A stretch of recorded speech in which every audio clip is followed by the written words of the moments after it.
All right, it's time for Hick's 5-Minute Picks, Week 2 edition. If you like what you hear, subscribe to the podcast, Hick At Nite, spelled N-I-T-E. Check me out on YouTube. Ryan Hickey is the channel. All right, big one on the weekend. Number 11, Texas. Number 3, Alabama. Tied, 7-point favorites in Tuscaloosa. Who is going to win? That's right. The Texas Longhorns are winning this game and pulling the upset. Here is why. They have the better team going into this game. I hate to say it. Trust me, I made a pledge to myself that I will not believe in Texas until they actually win a big game. I will not believe in the Longhorns until they actually prove it first. Then I'll believe it. But looking at this matchup, the Longhorns have the better quarterback in Quinn Ewers, better wide receivers, better offensive line, better defensive line.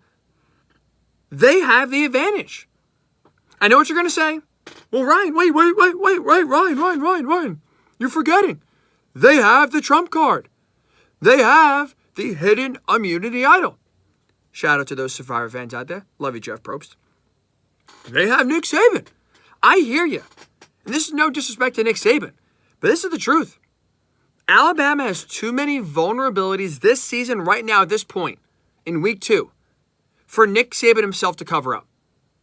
He's been the human eraser of college football for a while.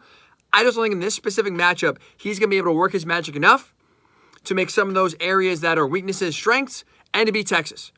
So trust me, I wanted to pick Alabama. I have tried my hardest because I don't want to break my personal promise and pick Texas and believe in them before they've actually done something. But I can't do it. Texas has the advantage, and that's why all I got to say, hook 'em. Texas wins 24-20. All right, Nebraska at number 22, Colorado. Deion's homecoming. First game in Boulder. It's not going to be a warm welcome. Nebraska is upsetting Colorado. Here is why. Nebraska has a formula to beat and slow down the Buffaloes. Last week, Shedeur Sanders, Travis Hunter, those receivers who had 4 receivers for 100 yards, they lit it up against TCU. But you know how you keep those guys and limit those guys? By keeping them off the field. That's how you slow down that Colorado offense, by keeping them on the sideline, and Nebraska is built to do that. Last week against Minnesota, they ran for 181 yards, 5 yards pop. Pretty good. But here's the one thing that no one's mentioned and talked about a lot from the Colorado perspective of that upset win over TCU. They got gashed on the ground.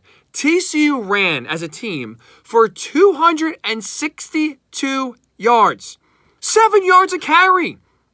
That is right where Nebraska wants them. They're going to run the ball, and oh yeah, when you think they're done, run the ball some more. That's going to keep this high-flying Buffaloes offense on the sideline, keep this game low scoring, and have Nebraska pull off a 20-17 upset over Deion in his first game in Boulder.